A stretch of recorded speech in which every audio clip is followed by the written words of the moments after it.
देखिए, जितना भी समाज का कोड है ना आज के डेट में, उसका एक मूल जो समस्या है उसके समाधान की मांग के लिए आज हिंदू आर्मी ने प्रेस कॉन्फ्रेंस बुलाई।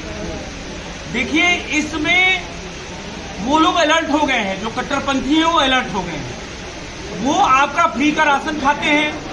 राशन खाने के बाद में वो करते क्या है, राशन प्राथमिक विद्यालयों में फ्री का वो मिड डे मील खाते हैं और योगी जी राशन दे रहे हैं, मोदी जी राशन दे रहे हैं, वो फ्री का राशन खा के मदरसों में जाके मदरसा छाप जो विधर्म है वो राक्षसी छाप वो सीखते हैं। तो कहने का तात्पर्य ये है कि उनका काम है कि फ्री का राशन लेना और खाना और जनसंख्या बढ़ाना। तो कहने का मतलब ये है कि ये जो फ्री का राशन है ये बंद होना चाहिए, पहली बात।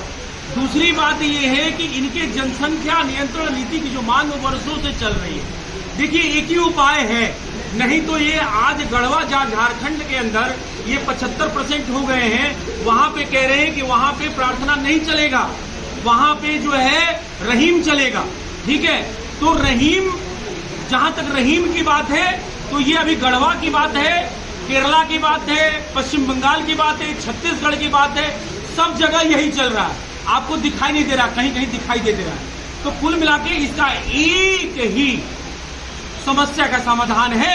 माननीय प्रधानमंत्री जी से हिंदू आर्मी बारंबार निवेदन करती है कि राष्ट्रीय स्तर पे अब आपके पास दिसंबर तक राज्यसभा में भी आपके पास जो है बहुमत आ जाएगा, तो जल्द से जल्द जनसंख्या नियंत्रण कानून लाने की आवश्यकता है। इसी मुद्दे पर आपको जेल भी भेजा गया, इसको कैसे देखते हैं आप?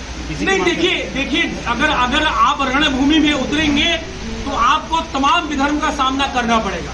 भगवान राम जब निकले थे और उनकी पत्नी का अपहरण राक्षस रावण 14 वर्ष के दौरान में तमाम यातनाएं झेलनी पड़ी, नंगे पैर उन्होंने वो यातनाएं झेली। तो ये उन्होंने हम लोगों को ऐसा जो है उनको इसलिए हम लोग महापुरुष कहते हैं कि उनके कर कदमों पे हम लोग, उनकी पद्धतियों पे हम चलते हैं। तो इस तरीके की तमाम विपत्तियां आएंगी, इसके लिए हिंदू आर्मी के तमाम कार्यकर्ता पदाधिकारी और समाज के तमाम इस तरह के प्रतिष्ठित जो काम कर रहे हैं उनको तैयार रहना चाहिए। क्योंकि अगर आज नुपुर शर्मा न दोषी होते हुए भी उसको न्यायपालिका ये कह रही है कि तुम देश से माफी मांगो, जो गला काटने वाला है उसको कहते हैं कि माफी मत मांगो, और उसको न कि बीच चौराहे पे उसको जो है फांसी देनी चाहिए फास्ट ट्रैक कोर्ट के माध्यम से, उसमें बहस चलनी चाहिए, जबकि नुपुर शर्मा से माफी मांगने की बात करते हैं। तो सुशील तिवारी का तिहाड़ जा रहे हैं तो कोई बड़ी बात नहीं। सर, उदयपुर की घटना को किस तरह से देख रहे हैं कि किसमें दोषी तो गिरफ्तार हो गए? नहीं, दोषी गिरफ्तार नहीं हुए। वो दो जिहादी गिरफ्तार हुए हैं जिनका फंडिंग पीएफआई ने किया हुआ है। लेकिन पूरे देश में जो धमकियां चल रही हैं, हिंदू आर्मी के पदाधिकारियों को धमकियां आ रही हैं, तमाम ऐसे लोगों को धमकियां आ रही, गला रेत दिया जाएगा। जो आई सपोर्ट का सिर्फ पोस्ट डाल देता है उस पर धमकियां आ रही हैं। तो ये अभी खत्म नहीं हुए हैं, इनका खात्मा करने का एक ही तरीका, 4 लोगों को आप जेल में डाल दोगे कोई फर्क नहीं पड़ने वाला है। ये इतनी ज्यादा जनसंख्या तेजी से बढ़ा रहे हैं कि कोई फर्क नहीं पड़ने वाला। तो कुल मिला के ये है कि एक ही उपाय है, एक समान नागरिक संहिता और एक समान शिक्षा और जनसंख्या नियंत्रण कानून। उसका एक ही इलाज है, इन विधर्मियों का एक इलाज जनसंख्या नियंत्रण कानून, जो दिसंबर में राज्यसभा में जैसे बहुमत आ जाएगा तो हिंदू आर्मी ये उम्मीद करती है कि जनसंख्या नियंत्रण कानून आ जाए। उद्धव ठाकरे का विरोध पिछले दिनों हिंदू आर्मी ने राष्ट्रीय स्तर पर किया, जबकि वो बाला साहब ठाकरे की पार्टी है। बाला साहब हिंदुओं की बात करते थे, हिंदू हृदय सम्राट कहे जाते थे। देखिए, उद्धव ठाकरे ने सरकार के लालच में अपना मजहब चेंज कर लिया था और उन्होंने मजहब चेंज कर लिया, कोई बात नहीं। सरकार की लालच में गद्दी संभाल ली, उसमें भी कोई बात नहीं।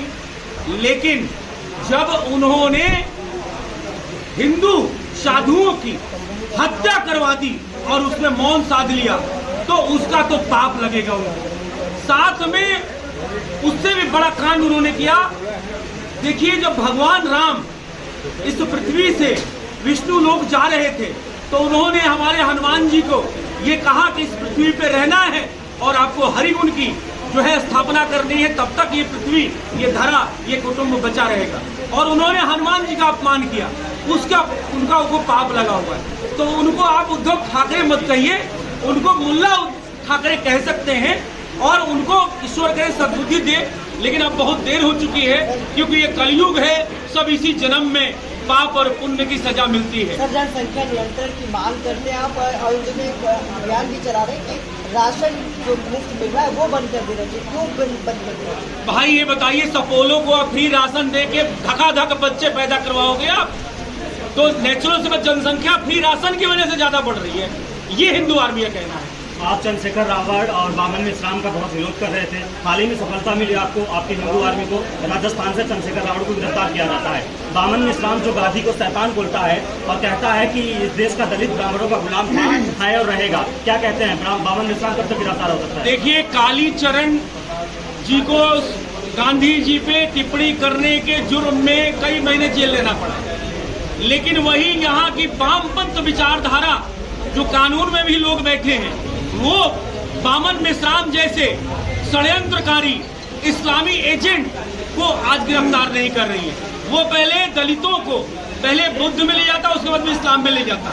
तो एक बात बता दें, जितना बड़ा असमुद्दीन ओवैसी जो है, असमुद्दीन ओवैसी कैंसर नहीं है इस देश के लिए, जितना बड़ा ये मोहम्मद रियाज, मोहम्मद गोश कैंसर नहीं है, उतना बड़ा कैंसर बामन मिश्राम है। अगर बामन मिश्राम को जल्द इसके वाम से एक राजनीतिक पार्टी बनाया हुआ है पीएफआई की फंडिंग को दबा उसको घोलमोल करने के लिए, तो बामन मिश्राम को गिरफ्तार करो, नहीं तो देश को दीमक की तरह खा रहा है। बामन मिश्राम को तुरंत गिरफ्तार करने की आवश्यकता है, जिस तरीके से चंद्रशेखर रावत को गिरफ्तार किया गया। लेकिन अभी हिंदू आर्मी का अभियान टला नहीं है। चंद्रशेखर रावत को जब तक आजीवन कारावास नहीं हो जाती, बामन मिश्राम को जब तक आजीवन कारावास या फांसी नहीं हो जाती, तब तक हिंदू आर्मी चैन का सांस नहीं लेगी। सतपाल तंवर कहता है कि जो मुकुट शर्मा का जीप काट के लाएगा मैं उसे 1 करोड़ रुपए दूंगा, और पता चलता है कि उसके अकाउंट में केवल 10,000 रुपए हैं। कैसे देखते हैं आप इसको? देखिए, सतपाल तंवर भी ये सोच रहा था कि हम कुछ ऐसा विवादित बयान दें। उसने कहा कि मुकुट शर्मा का तन से धड़ जो जुदा करेगा उसको जो है 2 करोड़ रुपए का इनाम रखा था। जब उसका आप ही के चैनलों ने उसका खोजबीन किया तो उसके अकाउंट में 800 या 8,000 रुपया निकले। तो वो सोचा था कि इस तरह का बयान देके हम भी कोई हिंदू या भीम सेना बना लेंगे और ढेर सारा जो है हम जो है पैसा पा जाएंगे पीएफआई से। तो उसकी दाल गली नहीं। फिलहाल योगी जी की सरकार और दिल्ली की पुलिस ने जो है उसको इतना लठियाया है कि आज जो बाएं बाएं कर रहा है, वो धोबिया कुत्ता ना घर का ना घाट का। तो पशु भोंकते रहते हैं, इनको ज्यादा तरजीह देने की जरूरत नहीं है। इमामबाड़ा लखनऊ लक्ष्मणपुरी किला वाली जो मस्जिद है उस पर आप लोगों ने एक याचिका दायर करी है, क्या विवाद है ये? नहीं, देखिए, इमामबाड़ा वो नहीं है, वो मत्स्य हिंदू भवन है।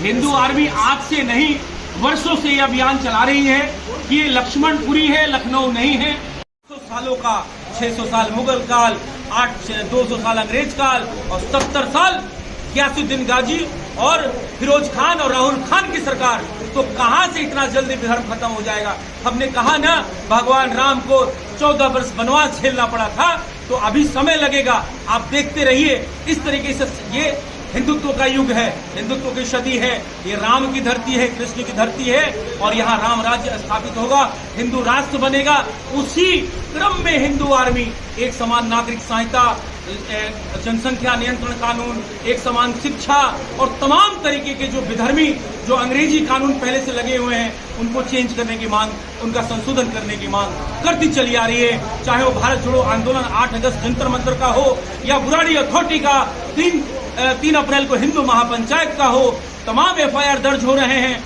तमाम हमें भी तंग किया जा रहा है। लेकिन ये कारवां अब रुकने वाला नहीं है, क्योंकि जिस तरीके से आपने एक चीज देखा कि 8 वर्षों के अंदर जो व्यक्ति जय श्री राम कहने में शर्माता था, हेजिटेशन करता था, आज वो खुल के भगवाधारी हो गया है और अपनी बात को रख पाए।